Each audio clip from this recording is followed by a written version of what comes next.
Mr. Honorable Ousainou Darboe has been redeployed as the Vice President of the Republic of the Gambia, and it's a great opportunity for us to talk to him. What is going to change? Is this good for his political career? And there have been so many rumors about his appointment, so only it's a great honor to talk to Honorable Darboe. Honorable, welcome to Kerr Fatou, always our constant guest on Kerr Fatou, and thank you again for hosting us. It's always a great pleasure to be with you. Wow.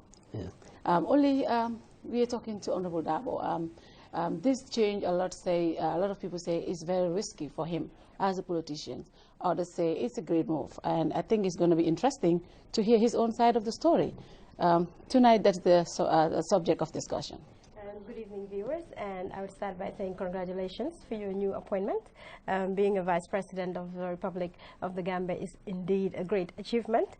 As Fatou has said, and everyone has said, some people have echoed that this is a great move. Some have said the President has done this to neutralize the leader of the UDP, who is Honorable Ousainou Darboe. Some people have said, okay, they're still doing their tactical alliance. So there's a lot of speculations going on. There's a lot of assumptions that are ongoing. But again, since we have you here, we are definitely sure that all our concerns and our questions would be answered. So welcome to Kerr Fatou again. Thank you very much. It's a pleasure. We'll try as much as possible. To answer your questions. Thank you very much, Oli. Interesting discussion ahead. Honorable Darboe, within the 16 months you've been in foreign affairs, and then to OVP now last week. So many people said this is a great move. Others say there's no point actually. You've been so powerful. You were next to nobody in this cabinet. Did you initiate this move to be the Vice President of the country? First of all, let me debunk the notion that I'm powerful. I'm not powerful. Even the President's powers are circumscribed by the Constitution. So I'm not powerful. And let me say that I was equal to all the ministers in the cabinet. I was not, in fact, a primus inter pares. I was equal with them in every aspect. And the portfolio that I handled exposed me to the world. And I did try to do my best to rebrand Gambia, to ensure that our tarnished image is polished, that our isolationist attitude was done away with, so that we got into the fold of the international community. And the President had confidence in me and entrusted the portfolio to me. Maybe I have not measured up to his expectations, but I've tried to do my best. The issue of being powerful, those are in the imagination of our detractors. And we will not, of course, pay any heed to those distracting statements and actions. We will remain focused, knowing that whoever is appointed a minister is done so solely at the discretion of the President. And I must tell you that I was away in Nouakchott when did this. You know about the UN? I did the appointment. A lot of people said, "Oh, he cooked everything and just went to Mauritania." I did not know anything about it. Incidentally, it was the protocol of my protocol, Mr. Jobate, who broke the news to me, because I think the Secretary General called him and told him this news. He broke the news to me, and I was kind of flabbergasted. I said, "But why?" And I was told that the Secretary General was going to call me in a couple of minutes. And after about 45 minutes or so, the Secretary General called and said that the President has decided to appoint me as Vice President and Minister for Women's Affairs. What was your immediate reaction? My immediate reaction was that, wow, why me? That was my immediate reaction. And the ambassador in Addis Mr. Jack was around. He was Suleiman Jack. He was around. Yes, when we were in school together. So among the players together, he was the first I break the news to. And then also Justice Nasisel Salawada. I told them that this is what has happened, that I have been elevated to the position of vice presidency. And after a while, it sank in me, and I was all thankful to God, the Almighty, for giving me the chance to serve under President Adama Barrow in an elevated capacity. Yes, so I mean, but Gambia people talk a lot, So so this is something that they had in their imagination, and I had not the slightest idea that I would be appointed vice president. I just wanted to ask, so basically you were appointed, but you didn't have an option of accepting it or not, so you were just called to be informed that you've now been appointed the vice president. From my little knowledge, I'm thinking, before you appoint somebody, don't you have a discussion about it and then have a thorough discussion, the person accepts and then they take up the position? But it seems like you're right. I mean, yes, there could be, but I cannot imagine who would be called upon to be appointed vice president and say, look, I don't want it. I can't imagine it. In the first place, the person appointing you, is doing so on the basis of confidence. And I think it will be out of place, when a person is called upon to serve your nation in any capacity. It will be out of place for you to say, like, I'm declining it, I'm not accepting it. I mean, there would be such situations, for instance, if on account of your ill health, you don't think you can perform well in that capacity, then you can politely, decline, and certainly President Adama Barrow, it's a known fact that he was a member of the United Democratic Party, and certainly you would expect me in any capacity to stand by him, help him deliver on his agenda. That brings me to my next question. When Gambians complain that this government is not living up to their expectations, a lot of UDP supporters will say, well, it's a coalition government. But with you as the vice president, can you admit that this is, even though there are still some coalition members in cabinet, would you admit that this is a UDP government, Your Excellency? Why is it a UDP government? Because I'm vice president? Because there are more UDP members in cabinet than any other coalition members. In fact, key members of the coalition have been relieved of their duties. So nobody sees this as a coalition anymore. Everybody says this is a UDP government. Okay, well, very well. You see, those who say that this is no longer a coalition government, it's UDP government, they fail to realize that there was not a coalition between individuals. The coalition is between parties. I can be out of cabinet, and yet the coalition government is still on, because it is UDP, it's not Ousainou Darboe. Nor is it any individual that got together and coalesced. It is the parties that coalesced. We've never heard of coalition between individuals, a coalition between parties.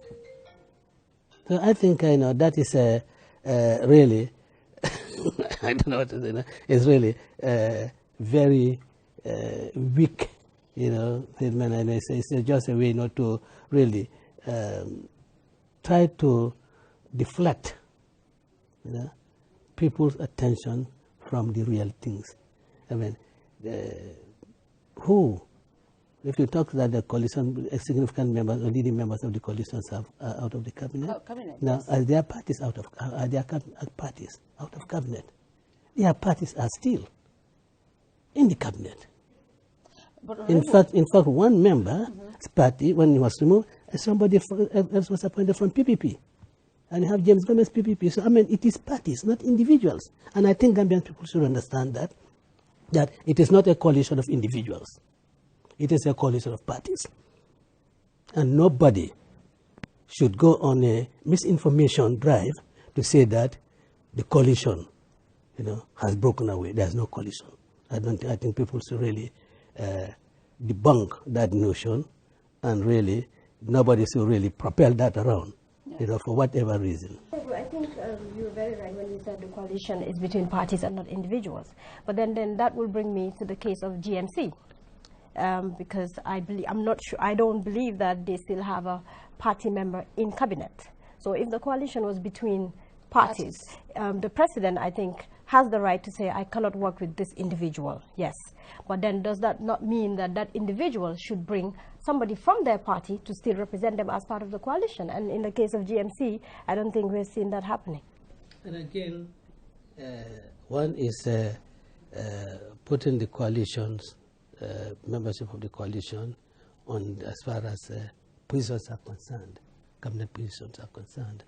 GMC, you know, absence from the cabinet doesn't mean that, you know, it's not part of the coalition. My party has publicly stated that he is supposed the coalition and it's part of, because he understands what coalition, that, you know, is not holding positions in the cabinet or in government that makes one a member of the coalition. After all, we know that Darboe is a very significant member of the coalition from the beginning. They were not in cabinet. Yet nobody said anything about that, except yesterday, when maybe one or two people have existed in cabinet, and then they are saying that cabinet, the coalition has when Darboe was not in the cabinet, why we are not saying that there is no coalition government? Wow. I cannot understand this argument. Because it was Darboe who opted out. But it's not a question of being opt-in or not opt-in. It's a question of why is it that no one has stated. Now, because Darboe is not in the cabinet, there's no coalition government. That's the point I'm making. It's not whether Darboe opted or not opted. Yeah. So I just want to ask that. So you want to maintain that it's still a coalition government? Absolutely. Okay. Absolutely. Even without all the key absolutely, members? absolutely, Yeah. absolutely, Okay. absolutely. Going forward, Your Excellency, Gambians have been very impatient with this government. A lot of people said things have not been working. What will your vice presidency bring to the table to make things better for the ordinary Gambian? Well, my vice presidency will continue from where the former vice president left. You know? And one should not assume that because things, quote, because people are impatient, that was happening, that's why, you know, I'm brought in as vice president. I think the former vice president has done a lot. But why did it suffer then? If she has done so well, why change her? A key member of the coalition. Why was there a reshuffle then? Yeah. I mean, there could be. I mean, the government or the president is not bound to even keep any of us in cabinet. Not bound to keep any of us in cabinet. Yeah. But what I'm doing, you know, I have to be honest and pay tribute. To her. To the former vice president. And we are taking off from where she left. You see, the Gambian people felt that, you know, there's a magic wand. Let's say, you know, let it be and it's done. Yeah? And, the process is gradual. And I think this government has done a lot. In the first place, one of the fundamental things is your freedom, your ability to go out and say anything. Look, in Jamaica's time, who would come out and say, Darboe?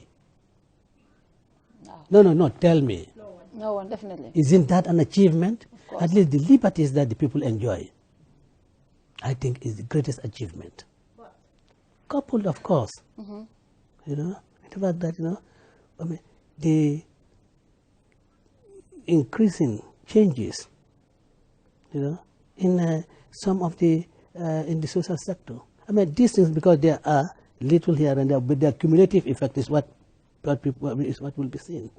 You have a small improvement there, a small improvement there, all put together, you know, cumulatively make the whole. After all, at the time we are coming in, electricity was a problem. But now, at least, there is some measure of predictability. There is some measure of availability. But they won't say that. You know, in fact, yeah, you had the president when he met the business community. Said, look, we did, I mean, this reduction in taxes, not for your benefit, but for the benefit of the common people. So it should trickle down. But people are not talking about that. I mean, we had a terrible, economy. Now we are picking up. The economists know this, and they are all applauding the government. It is the seriousness of the government that has led to the international community in pledging 1.7 billion. You know, before we went to that conference, I had a chat with a very senior diplomat, and I said, look, our funding gap is about 600. It's about 600. No, we're expecting 1.2 billion. I said, well, I think if you have 0.5 billion, you'll be happy. Yeah. Half a billion. And you came back. And you came back triple that amount. Yeah.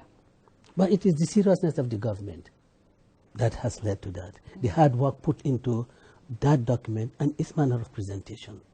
And of course, apart from that, there are other drives to make this economy work. Look, we have, because of the environment created by this government, cotton production is going to start in Upper River. Varieties of cotton being brought in. Cotton production is going to start in Upper River, and the cotton ginnery in Basse is being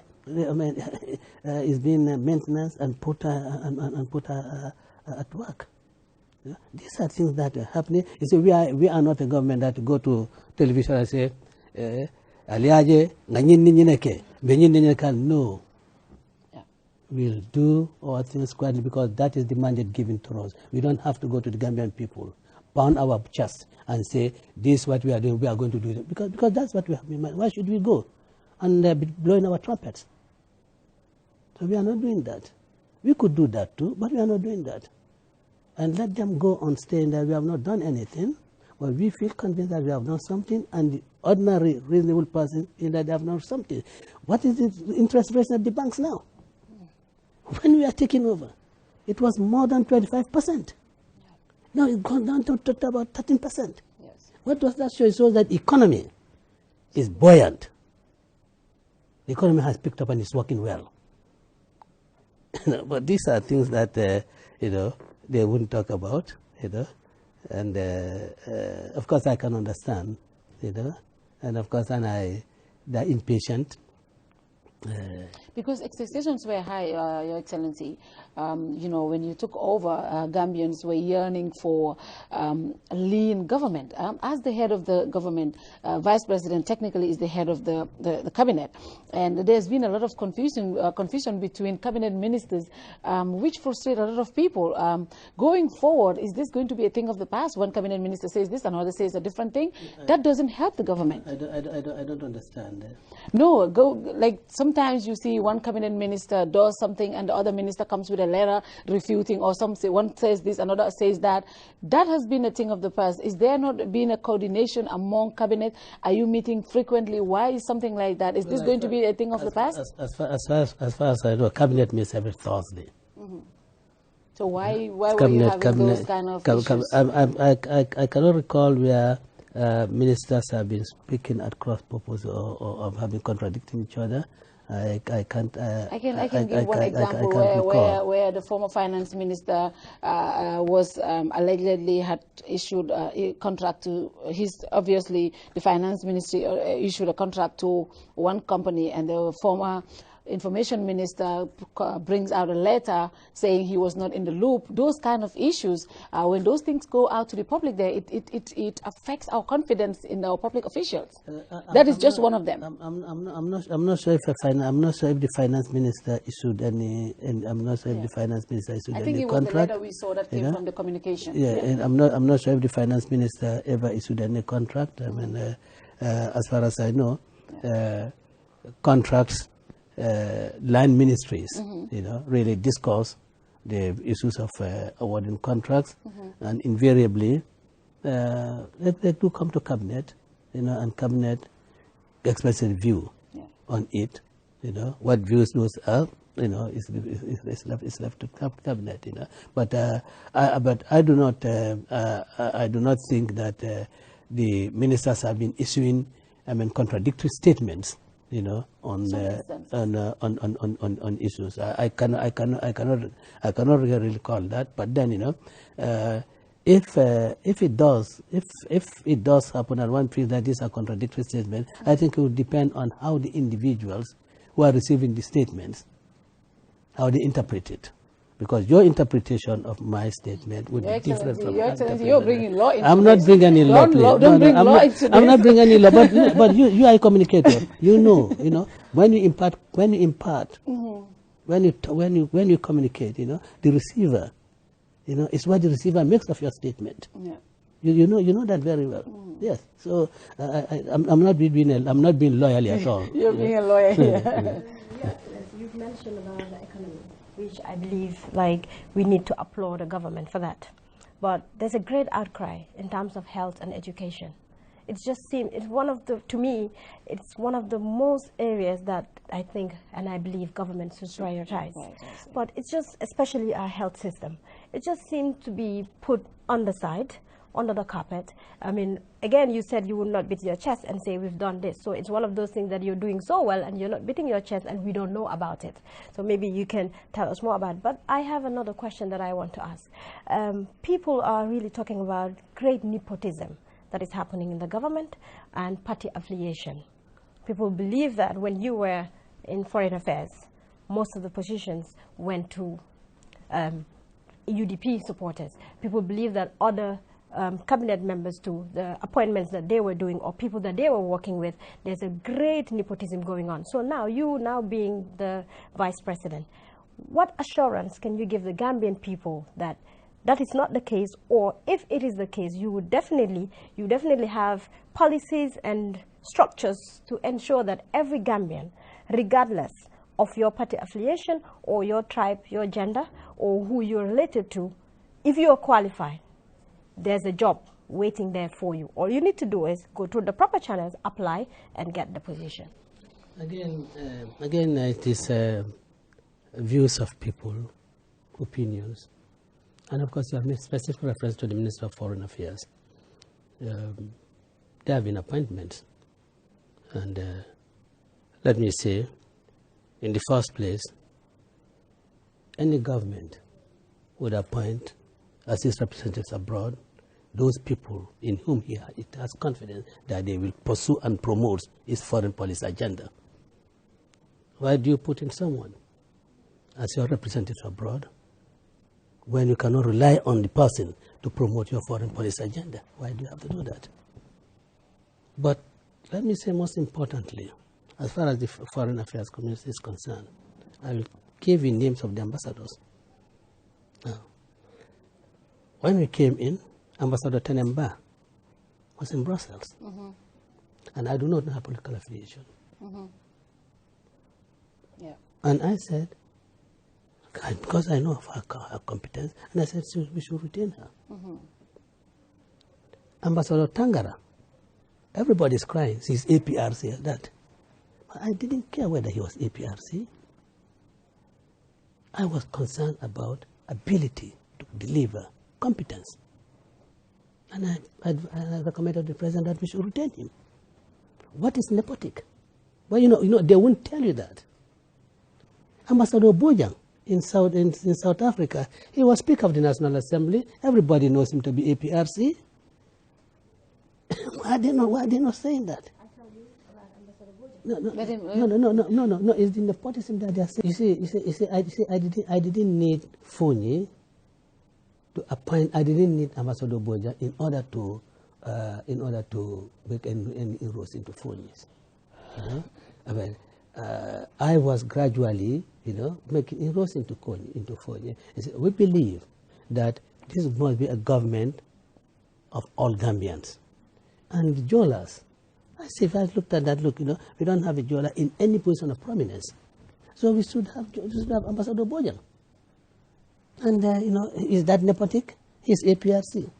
Now, Ambassador High Commissioner Blaine in UK, I don't know his political affiliation. I know his competence. He worked at the UNDP, resident coordinator, I believe, in Liberia, and he served in UK as in the High Commission, and he was a fine diplomat. Yeah.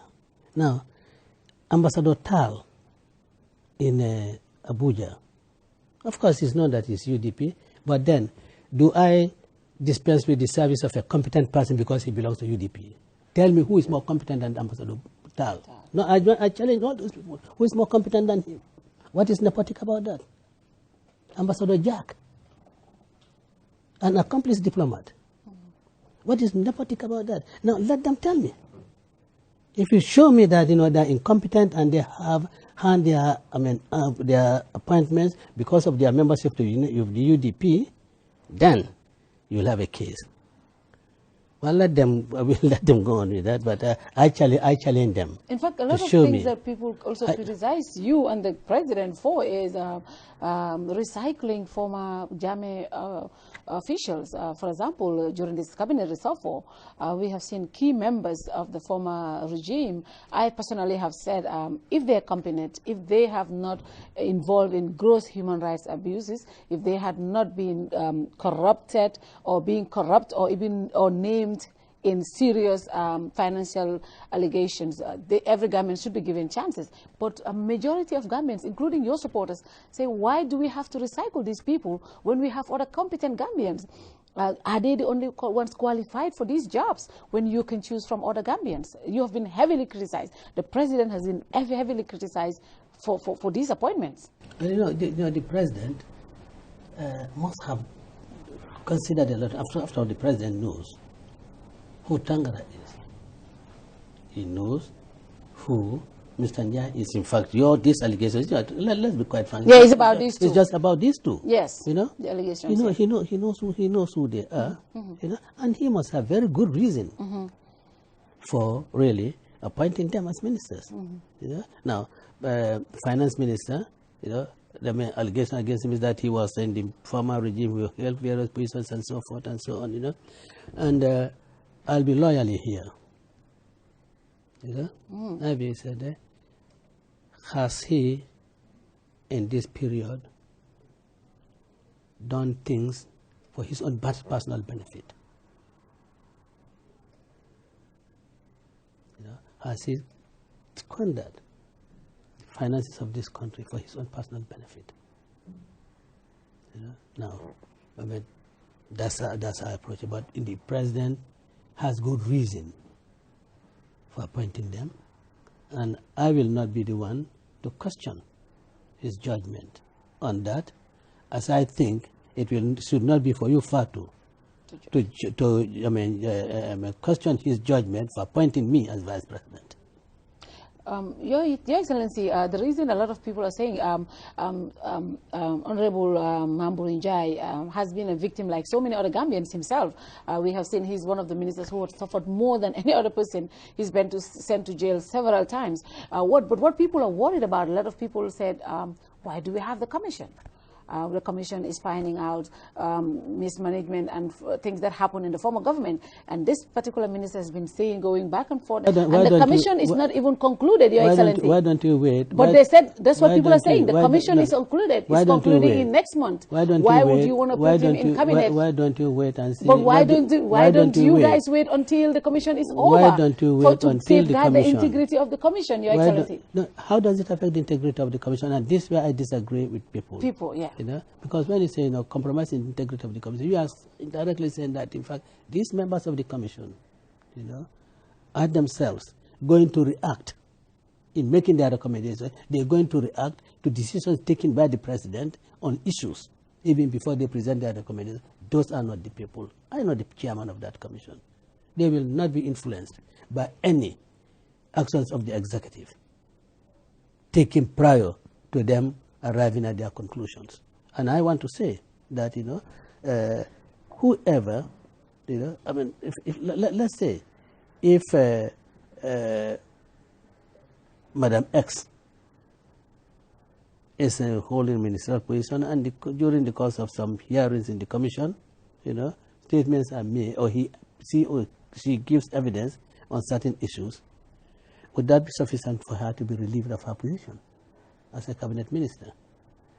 Yeah? But if at the end of the sittings of the commission finds the person deficient, yeah, then it now beholds the president to remove the person from cabinet. Yeah. But before then, I mean, you do not assume the person to have done wrongfully doing to have committed, quote unquote, any offense. You know, that is how I approach it. My reasoning might be different from reasoning of other people, and I think that is how the difference in the way we view the differences in the way we view things. Yeah. But Your Excellency, the reshuffle again, only 2 women have been asked of. Like, this government is not seen to be gender sensitive, Your Excellency. 2 women out of the cabinet, and again, all of us, including me, why will Honorable Darboe be the Women's Affairs Minister? You know, why don't you separate? Why don't you advise the president to separate this ministry and give it to a woman? Let me tell you why Mr. Darboe is Women's Affairs Minister. Mr. Darboe is very sympathetic to women's cause. There's absolutely no doubt about that. Absolutely no doubt. Honorable, what a lot of feminists and people say. But then again, you know, yes, I am an advocate of women being at the center of decision making. Yeah. I'm a very committed advocate of that, you know. But again, you know, the prerogative of the president to appoint, you know, is not circumscribed by consideration of sex. It's not circumscribed by consideration of sex. Yeah. Maybe what the women should now do, you know, with the support of maybe some of us, is to make recommendations to the Constitutional Review Commission that in appointing to key government positions, you know, this yes, and a certain percentage be allocated to women. Maybe that should happen. But he's just telling us that this government is not really gender sensitive, and the work that activists, when we have like the director of press, who is a gender activist, the minister of New Health, who is an advocate for gender activism, are in this government, and yet we are not able to get women representative in the cabinet, Your Excellency. That is something that a lot of us women are not happy with. I mean, when it comes to women's affairs, I don't think you represent. You sit in cabinet to represent any section, please. Okay. I don't think you sit in cabinet to represent any particular interest. So to say that there's no women to represent women's interests, I think that is absolutely that is absolutely fallacious, because you are not there to represent madam, let me just learn. You are not there to represent you know, the interests of the women. You are there to represent the interests of the nation. Yeah? And that includes the interests of women. And of course, you know, it's just not that, or it cannot only be true that only female members of the cabinet will advocate for women's interests. That cannot be true. I agree. That cannot be true at all. I agree with that. We agree with that. But and then again, you know, and then because I say, you know, look, it wasn't the same thing, you know. Why do I ask the president, why have you not appointed a woman? Your Excellency, what we say, you know, when you talk about women's experience, you want to be in their position to know. For example, if you're talking about paid leave for women, if you're talking about women's body, you know, it has to be a woman to tell you some of those experiences. That's where people are worried about. I agree. That's a view. Yeah. You know, but look, I know what it takes. Having been a married man myself for several years and having female children, and have female children, I know, what it takes women, you know, when they're pregnant, when they're delivered, you know, what they go through, you know. So really, I may not physically be going through it, but I see it, and I know, you know, how much. What they go through. So really, for consideration, or for me to be able to advocate for them, or for any other person to be able to advocate for them, I don't think it should be. I don't think it should be difficult. And I want to tell you that I don't want to say women's affairs. If I was teasing somebody, I say why women's affairs? But you know, I have been an advocate, you know, of women's position. I have always been an advocate that women should be in decision-making positions, and we'll continue with that within the framework of the policies of the government for promoting, gender parity, you know, in our institutions. Yeah. I agree with you 100% on that, because sitting on the position, you don't have to be a man or a woman. But then now we just going back a little bit. Okay, finance is one of the most important sectors because it deals with our economy. When we look at local government and lands, that's the community. So you're dealing with pretty much everybody. Then we look at foreign affairs. Foreign affairs is very key in a government. And people have noticed and have mentioned that all these key positions were being held by UDP. But now you are out of foreign affairs, Amadou Sane is out of finance, and Mr. Diba is out of local government and lands. And then that's why I would come back to where I started when they said your appointment is to neutralize you. So what is your take on that for the President Adama Barrow to take out His Excellency these key positions from UDP and give you other positions which are, of course, relevant and important, but would that not affect you, the party UDP, and how do you take that?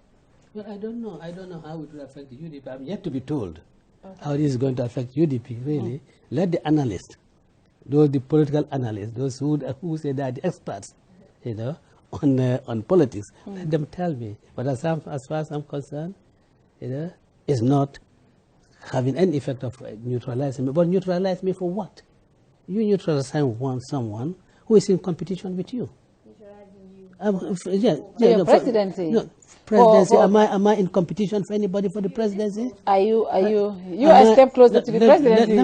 Let me what I ask, am I in competition with anybody for the presidency for me to be neutralized? I'm not in competition with anybody for the presidency. I'm not eager to be president of this country. Why should people be talking about an event of 2021 in 2018? 2021? You know, in 2018. Whatever you know, in the difficult circumstances that we have come from, should we not be addressing those issues and forget about this issue of who will be president in 2021?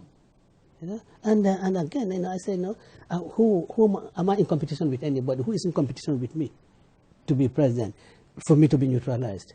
If you're talking of really positions, so I think the Minister of Agriculture is quite an important ministry. You know, you are dealing with the Gambians, with my mother, with my uncles, who go to the furrows and to the farmlands, you know, working hard. These are the people I are dealing with. The majority of the Gambians, from Bakau, with their narcos, all the way to Koina, you know, in their rice and goose fields.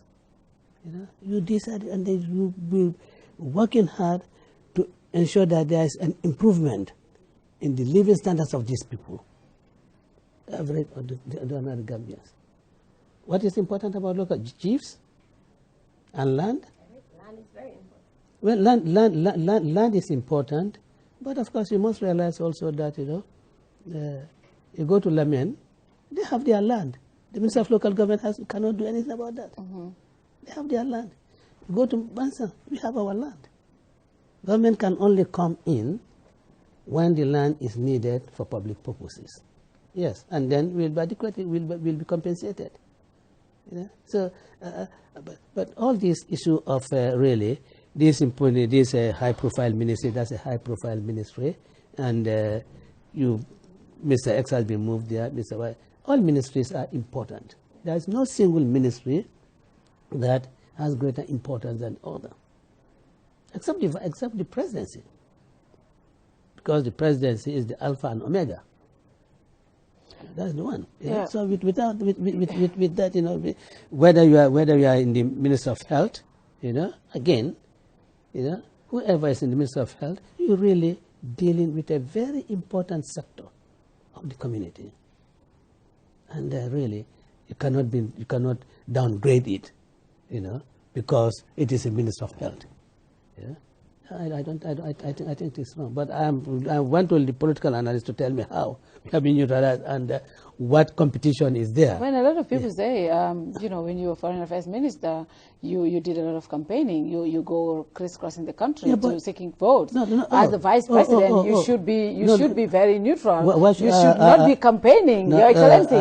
That is the thing. You have to sit in this office. Let me tell you one thing. Are you going to be campaighning when it's time to go to campaign? Let me tell you one thing. Yeah, because you use your weekends a lot campaigning. I'm leader of a political party, and until at such time that my party remove me as its leader, I'll continue to perform my political. Who says that as vice president I cannot do my political activities? Who says so? After all, when I went on campaign, I took leave, and I'm still entitled to the remainder of my leave, of my earned leave. So that doesn't stop you from. Who says so? Wow. Who says so? I'm a politician. I'm leader of a political party. And my appointment doesn't say that I cannot go embark on my political activities. After all, I think I'm in this coveted position because of political activities. Wow. Your Excellency, again, on the reshuffle, youth. The youth have been the driving force for this change, Your Excellency. On that fateful day when you went out to demand for the body of Solo Sandeng, when you were arrested, even though you were in jail, it was the Gambian youth and women who were out every single day to show solidarity personally to you and your party, to effect this change. When the impasse happened, the youth wanted to go out and take the presidency away from the former government because they felt that they empowered their own president. They voted in a new president. They were front center of this change. And today, the youth are feeling like this presidency doesn't really give a lot of attention to them. We have not seen any youth in this cabinet. The president appointed youth advisors. And Your Excellency, the noise out there is, you know, you have abandoned us, the youth. It's just you people. Are you going to sustain that when it comes 2021, as you claim 2021, even though people say it's 2019? But the youth, Your Excellency, the youth. And, you know, honestly, we have competent youth in this country. I appreciate. I mean, I personally appreciate the enormous support that I received, particularly from the youth of the United Democratic Party, during those trying moments, you know, from 14th of April up to the 5th of December, 2016. You know, I'm very grateful to them, and we acknowledge their contribution, just as we acknowledge the contribution of all other sections of the society. And obviously, we cannot be, and we are not oblivious to their immense contribution. You know, when you talk of the youths feeling that, quote unquote, let me use my own words, feeling abandoned, you know, it's because the way you see it, and the way maybe Oli also sees it, maybe different from the way the other gentleman sees it. Yeah. Now, I know as a fact that schemes have been put in place for youth to benefit from. We know of the YEP. Yeah, we know of that. We also see how our Minister of Tourism has marketed the Gambia in the past months. And I want to publicly congratulate him for having been chosen as the Africa's Personality of the Year. Yes. And that is on account of the immense contribution he has done to tourism development, not only in Gambia, but also in Africa. Yeah. Which I think is really a great achievement on the side of this government. And of course, the number of tourists has increased and is going to increase. And you have the tourist season going on for 12 months of the year. And you know that in this industry, it's not the 50, 60-year-olds that get employment in these places. Yeah. It is the younger people, those we describe as youths. Yeah. So we are trying to do things, but in a well-ordered way. And of course, I can understand, in fact, when you talk, sometimes when you talk of the plight of the youth, it's mainly those who have gone out the back way and the back way returnees. And this is why, the YEP has been put in place to cater for those people, And I want to believe that youths are now being convinced that getting involved in the country's main industry, agriculture, is paying and is capable of paying better than a government job. And I can assure you that up country, you go to the Cairns, you find aquaculture being carried on by the youth there. In other parts of the country, youth mobilizing themselves to have their own farms. Yeah. So, but the issue of whether the issue is whether a youth should be whether a youth should be in giving cabinet. a role model. When Malaysia recently appointed a 25-year-old into cabinet, that is laudable. Absolutely. That is something other young people will look up to and say, hey, Absolutely. if this only can sit in cabinet and represent me, I can also be better than that. Absolutely. That's what people do to encourage young people. And we have not seen that in cabinet. Even the youth advisor to the president, Your Excellency. Yeah. All of these things, we have no issue appointing somebody older as a youth advisor. But if you have two advisors, let one be a younger person to give you what we talk about in the Bantabas, when we sit at the booths, what we discuss about. Because when older people, they don't sit with us on those areas. So they don't know some of the things youth go through. Yeah. So the generations have changed. I know there's better to have somebody closer to the presidency who can advise him proper. I know that there's maybe generational gap. Yes. Between what you call the youth advisor and the youth advisor and the youth. This is just advisor to the president. Mm-hmm. But you do have the National Youth Council, which is advisor to the government, and is headed by a very dynamic, articulate young person, and whose views are never discarded by government, because you find that statutorily, by act of National Assembly, he is performing his functions as head of the National Youth Council. It will, of course, be out of place if you appoint me as the secretary or chairman of the National Youth Council. Of course, that will be very much out of place. But this is an advisor to the president.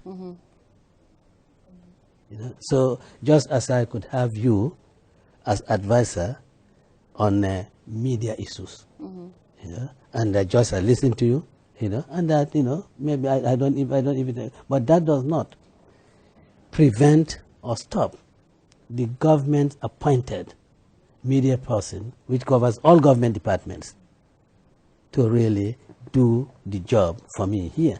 Yeah. So I appreciate the fact that maybe they will say, oh yes, the youth advisor, and I can go to and then say, look, tonight where are we going to meet? Are we going to meet in Disney? How do you call the place? Is it? No, the nightclub. Yeah. Destiny. Are we going to meet at Destiny here? Or where are we going to, which joint are we going to meet? I can understand, yes. I mean, they relate well, but then it does not take away the functions from the National Youth Council. And I think sports is also something that they need to really look into and tap into. The budget for the sports ministry. Yes. Okay, I know some of the questions the sports minister would be the one who would be in a better position to answer. Okay. But sports in Gambia is just, it's just a child's play. Because I'm talking from personal experience, because I have represented the Gambia to play tennis. And I had no support, I had no acknowledgement, nothing. It was just me and the tennis association. I went and I came back and that's it. And we have a lot of young people with talent that is not being nurtured. So definitely the government we had before, I think have done quite well, especially in football. But now we expected this government to really support the young people, especially even in sports. Well, yes, the Minister of Sports will be the appropriate person to maybe not answer, but maybe to disclose certain issues relating to the financing of sports in this country. And this government takes sport very seriously. There are members of the cabinet who are very closely associated with sports of various various facets. You have those who are closely associated with football, those closely associated with wrestling, and so forth. And we all feel very passionately about the state of sports in this country, particularly football. And we all realize that it is expensive, and really having regard to the budgetary situation in the country, means some other means have to be devised in order to fund the activities of this sporting association. But I think it will be appropriate for the Minister of Sports, to really, go into details. But what I want to say is that it is a matter that has attracted the urgent attention of the government, and it has been discussed at a very high level, and steps have been taken, not to ensure that we do not only provide the funds to enable you go to Sierra Leone and take part, in competitions there, but also to be able to train you properly, so that you become an accomplished sports person. Honourable Minister, a lot of people are yearning for a lean government. The OP, that the Office of the President that hosts OVP, is bloated. Are we draining the swamps to bring order to OVP and OP? Are we? Well, let me say now, I'm here just three days. I'm here just 3 days. I've come over from foreign, so I have to see what the staffing situation is like here. But let me tell you that the president's budget has been reduced by 75%. I want to come there. The president's budget has been reduced by 75%. It's 1/4. The National Assembly we were the National Assembly. Yeah. Just the first quarter, the presidency has almost exhausted their budget. Well, yes, but then, so what happens if the presidency has exhausted their budget and it's not even half the year? What happens? If the president's budget is exhausted, because that would have taught us a lesson. Because just like, look, I think the budget, here is a lot, so we have to reduce. Because OVP.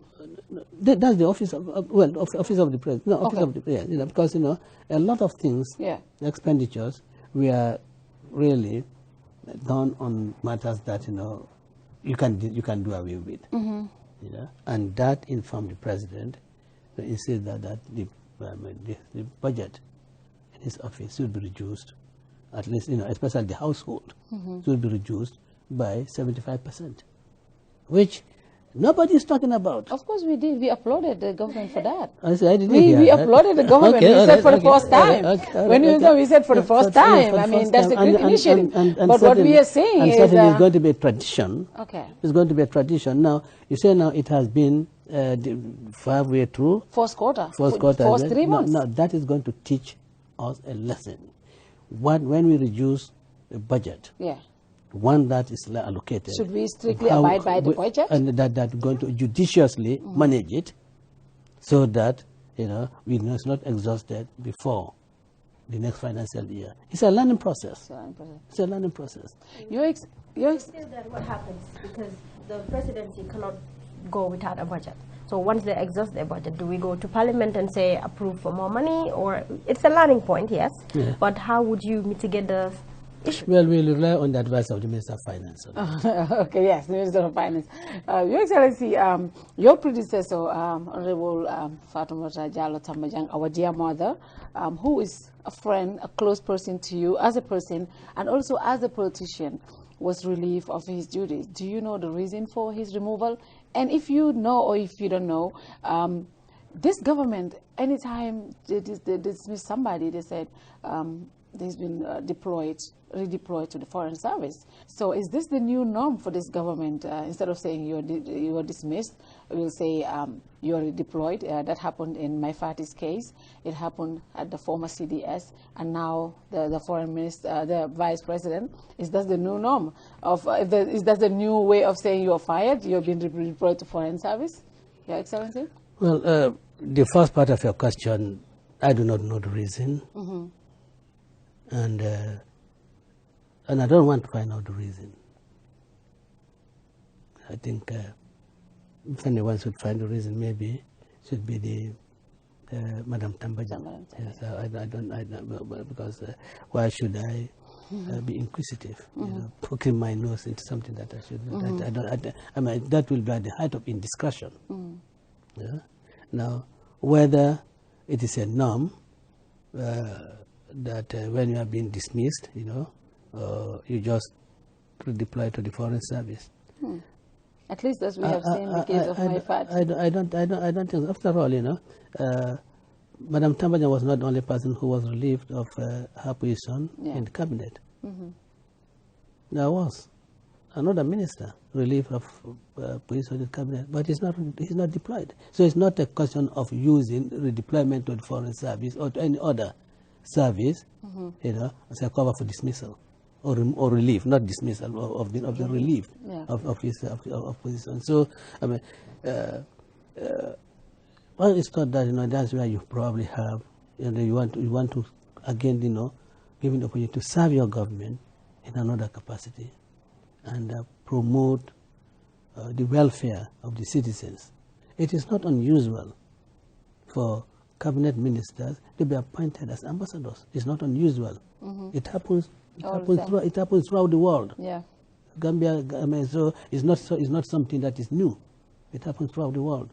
You know. So and of course, it depends on the individual whether or not They want to. you want to accept. You want to accept the offer of serving in the diplomatic service or not.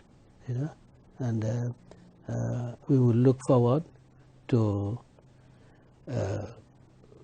really the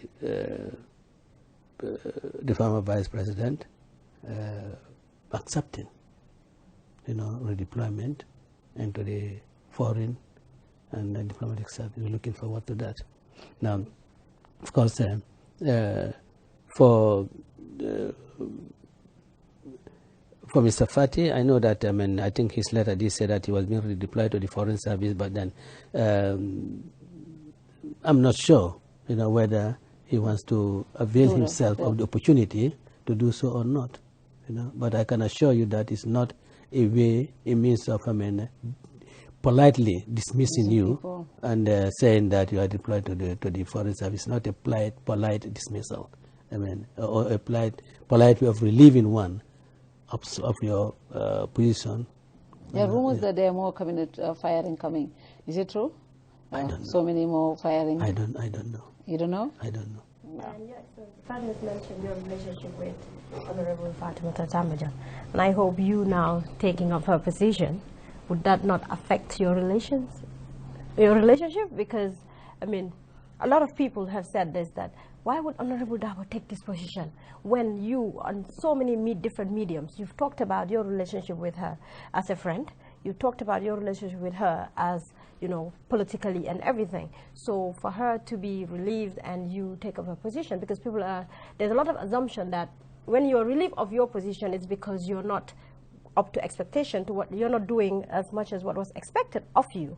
So for that person to be relieved and you being in that kind of capacity and relationship with her, taking up the position, how do you feel as a person? Well, let me say that in the cabinet, Madam Tambajang is the person I have the closest personal relationship. I mean, days back, 40 years ago, and I believe that relationship will continue until one of us dies. I have absolutely no doubt about that. Now, how I feel for taking the position, I don't think there is nothing that is immoral. I don't want to talk about law, but I don't think there's nothing immoral for me to really succeed her as vice president. And in fact, as this say, that I want to continue where she left. Yes. So that build on what she has started as Minister for Women's Affairs as well as Vice President. And Can you effect as Vice President? This is my third day here. So I don't want to say that these are going to be the changes when I have not yet have a feel of the office of the Vice Presidency as well as the Ministry of Women's Affairs. It is when I have a feel of it that but one thing that I know is that, and I know that Madam Tambajang has been doing work here, and I have had various consultations with her. So as far as policy matters concerned, I cannot think of changes. I don't envision any. But then I have to know. Governance is continuity. Yeah, governance continuity. I just have to know, what is around before I take any decision, before any decision can be taken, and even where a decision is taken, I'll consult with the president before really affecting anything. A lot of people, including the leader of the GDC, Honorable Mamakane, called your appointment unconstitutional. He said you have been convicted, and then says your appointment is unconstitutional. What's your reaction to those? This has been a headline since the day of your appointment. Well, let me say, those who think that my appointment is unconstitutional, they have the Supreme Court to go to. When I believe that the government has acted in a way that runs contrary to the Constitution, I go to the court and challenge it. I have challenged the Gambia administration here, for they are violating the provisions of the court. In my view, they have violated the provisions of the court. So I go to court and I challenge them, whether it affects the appointment of an IEC member, judges, and other things. I have done so. But those people who say so, they're just exposing their own ignorance, honestly. And I'm disappointed that people who think they want to be president of this country do not even know the Constitution. It's a shame. I think they should acquaint themselves with the Constitution before they make this statement, because it just exposes their ignorance. It shows them as people who are not fit to rule this country, because for you to be president of this country, you have to be au fait with the Constitution. Yeah. You see, Section 62 of the Constitution, this is subsection 3, says a person, while holding a public office. Public office, yeah. At the time of my conviction, You were not. I was an ordinary person struggling to fight against abuse of office, abuse of public office in this country. It is that in what informed me and my party executive to go out in the streets, and I was arrested. Honorable And Darboe, not only that, yeah. but Section 90 also of the Constitution. In fact, Section 62 says that, 62, that's a provision that says that for you to be qualified as to contest for presidential elections, you must also be qualified to contest elections as a member of the National Assembly.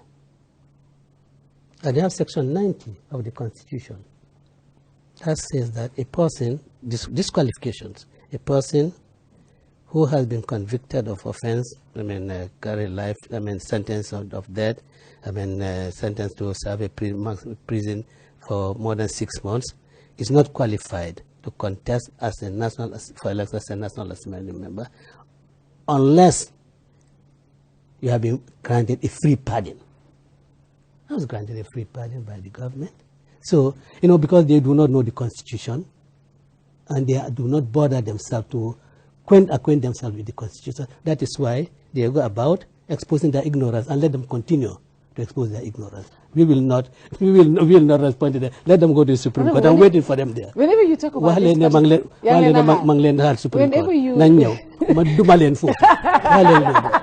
wow. Whenever you talk about this particular topic, though, it gets to you. No, because it hurts you. You can see it in you whenever you talk about your conviction. Because what led to my conviction? Yeah. The reason, So each time I talk about this, I see solo standing in my imagination. I see Lamaron there. I see Koroma. The last time in the prison, the last time he was leaving, being taken to remand, came to myself, Solo Koroma, and said, Dawam Bitala, I see Duanye, Alabembe Bolda Karakono Jandela. When I see that, I really get, and it is the thought of those, it's not my own conviction that hurts me. It is when it's mentioned, really, it brings memories. It brings memories of solo standing. Of scenes that are indelible from my memory. That is it. But I hope that in the future, political leaders, those who aspire to be presidents of this country, I would advise them to acquaint themselves with the Constitution and orders of this country, so that when they speak, they do not expose their ignorance. Would you work with civil service society groups? Now that we have the Constitutional Review Commission, we're going to have a new commission.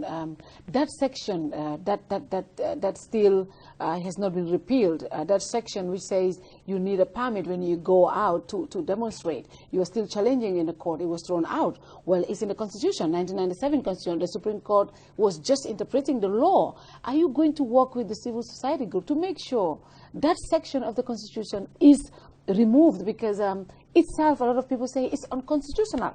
That section itself is unconstitutional.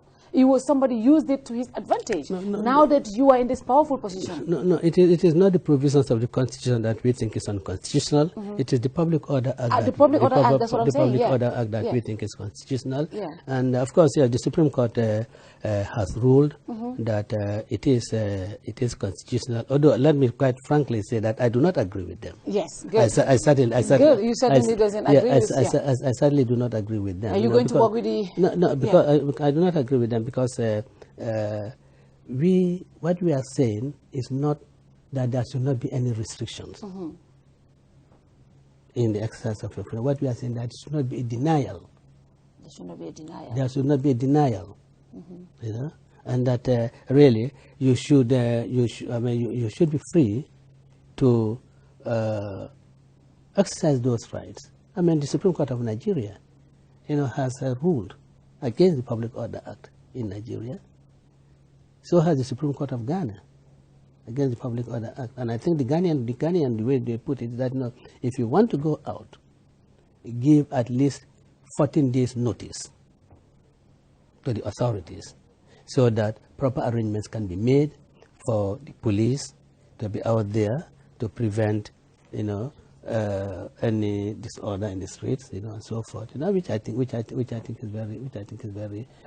But I think, I want to think that certainly, even if you repeal the Public Order Act, at least those provisions of the Constitution of the Public Order Act that insists on the issue of permits, and incidentally, for my interpretation is that the Public Order Act is not asking for permits for the holding of rallies. It's use of public address system. For use of public address. But in any case, I also believe that if they repeal those provisions, there should be some way of controlling public protest, demonstrations. there should be a way of really controlling them, and you can do so maybe by improving on what the Ghanaians have put in place, giving notice and getting the police well informed. They know where you're going, and then they can really make arrangements so that they are there, and then so that nothing untoward happens. We are almost done, Oli. We've seen in the papers recently, I think it was sometime last week or yesterday maybe, that the UDP are challenging the chairmanship of Kuntaur, which the IEC have said what GDC won. So well, the GDC allegedly won. Yes, GDC won. But anyways, so now I'm just saying, if you challenge that all the way to the highest court and then they happen to revoke say UDP has now won, would that not create chaos in the country? Why should it? After all, it will. It definitely will. After all, we went to the election so that we can win all the seats. Yes. But you won all of these seats. No, I say we went there. You want to win all of them? That is why we went there. That's why we put up a candidate. Already started. Look, it doesn't matter. Does it matter? No. Or the militants. Yes. I mean, you see, madam, let me tell you one thing. You know, let me tell you what it is. Really, let's be fair. I mean, if the IEC had not, in our view, erroneously announced GDC, if they had announced it that time, would you be complaining that, GDC should be left to have won the election? After all, we went there to win all the seats, That's why we sponsored the candidate. Where we didn't want to a seat, you've seen in the past, we never put up a candidate there. But wherever we put a candidate, we really want the seat. So, if something goes amiss... And you have evidence that you won the seat? Honestly, we have written evidence. Wow. It's documented. It's documented. I think they are in the court today. I think some jurisdictional issues have been. Okay. Some jurisdictional. So we cannot talk about Some jurisdictional issues have been raised.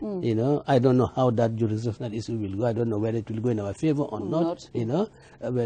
But whatever happens, we have clear-cut evidence that it was UDP who won.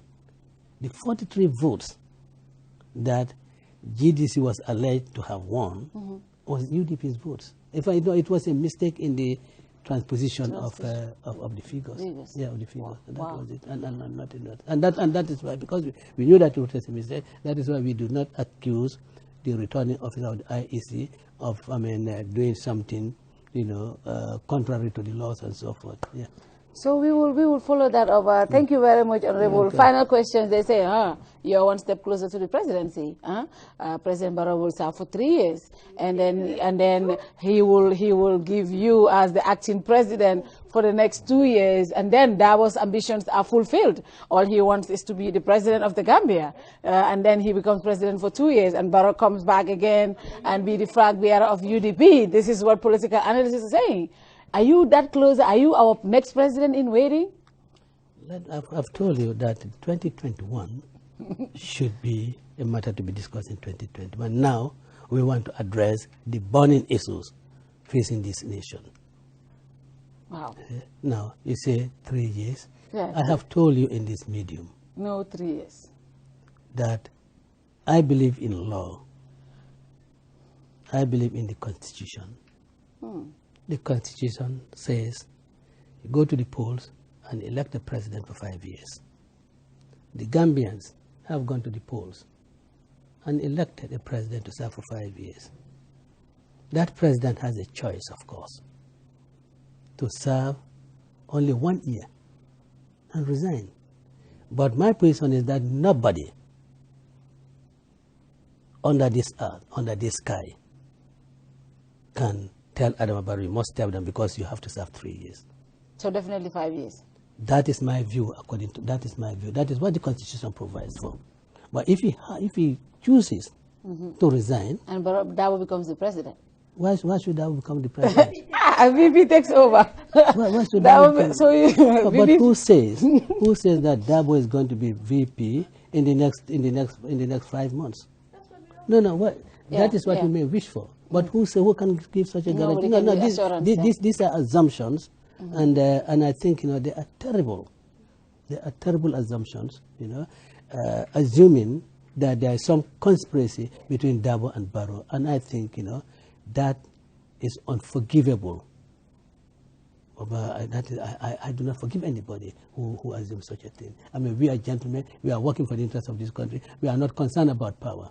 We are satisfied, particularly I am satisfied that I can sit my grandchildren, some of whom, of course, are now old enough to know what is happening. Yeah? Tell them, you see, when your grandpa, Solo Sunday, was killed, I said, I wouldn't leave things lie low. We have to go out and make sure that his blood is properly atoned for, and that can only be done by liberating the Gambians. And of course, Solo's death and my imprisonment galvanized the Gambians to vote out. And for me, it's a great achievement. There's nothing that can be greater than that. Yes. A lot of people said you are a politician of the people. You're loved by your party militants, and you're accessible. You go to your house every single day. You have people out there. You go to your foreign affairs office. There's a lot of politicians out there. Now you're the vice presidency. Are we going to see these big convoys running, and then the ordinary people don't have access to you, and you don't come to our Kerr Fatou anymore? The people don't call you, because look at this, you brought us here. You should have been our Kerr Fatou. Especially the convoy, it irritates a lot of people. No, you chose to come here. Yeah, we chose to come. You chose to come here. Yes. I mean, I told the protocol. Yes. What do they prefer? Do they want me to go and meet them, or they want to come here? Definitely. And you chose to come here. Yeah. So really. But what about the convoys? Now the convoy. This is a protocol matter that I have found here. I'm looking at it. Yeah. Yeah, I'm looking at it. No. I'm looking. Accessibility. Party militants? Are you moving to the residency? Which house? The vice presidency? I don't know. You don't know? I don't know. Because Kerba Avenue is like a political bureau. Yeah. So people want to have that same access. Yeah, I know. Dabo politician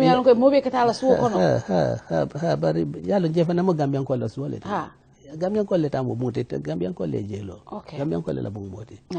You see, I mean, everything really. I think I'm leaving all these things. I'm just, as I've said, this is my third day. I'm leaving things to how the protocols and the security arrangement, how convenient it is for the security for me to move in 2 days pipeline, 2 days code 2, and those type of things. These are things that we have to consider. Yes, to consider. But one thing I can say is that I'll continue to be accessible, and my weekends, I'll spend with my people. Yes, my weekends I'll spend with my people. Thank you very much. I'm not in the terrible situation of the president. Yes. He would want to do the same thing, but he cannot do it. He cannot do it, but I can do it very easily. You can. Only for it was great having him, as usual, talk to us openly and freely. I just go back to where I started from by congratulating you, and the Gambian people are really watching, they are listening, and they have hopes. These hopes that some have really died down, some we still hold, and we believe that you would definitely, in your capacity as Vice President, we would see some changes being effected. And as you said, you're just here for 3 days, so we would definitely give you leeway for now and see what you will come up with once you sit properly. But just know that we are watching and we are listening. Yeah. What's your final message? Thank you very much. This is what I expected from the media, to have a watchful eye, to be critical, responsibly critical, of course, and challenge us, where you have doubts, and then probably those things, lead to a clearing of ambiguities, doubts, and so forth that might be lurking on the sides. And for me, just as I said to the president, as I said at my swearing in, the oath we took, just not a mere ritual, and it's an oath that we are going to live up to. We'll help the president. I, as his principal assistant, will stand by him, and we will all work together for the benefit of this country, for the benefit of our population. And we will help and stand by him so that he delivers. That's just like as I had told him when we came from prisons. The day I came from prison, I found him at my pipeline, and we hugged each other. We are virtually tearful, both of us. And I said to him, "You are the Moses of Gambia." And he said, "You were, the Israelites were tormented by the Pharaoh. And it was Moses who delivered them to the promised land. So he was our Moses, delivered us from the torments of that brutal dictator and took us to the new Gambia. That political journey is over. Now the other promised land is the land of prosperity that he'll be taking us to, and we will stand by him to ensure that we arrive at that land of prosperity." and he said, Well, yes, he said, and he said, "Well, you are our Nelson Mandela." Wow. Yes, yes, yes. Thank you very much, Your Excellency. This was a great interview, and we are definitely appreciative of the time you always take to give us interview whenever we ask for, and we really appreciate your time. And like I said, I just want you to be more accessible to us, and all of the media. All right, thank you. Thank you. We cannot run away from it. Definitely. And then we also want to thank your protocol team. They were very accessible when we spoke to them. We want to thank them. We want to thank the entire team, Fadera, and the whole team around here for helping us, and of course our technical team, State of Mike. Good night to you all. See you next week.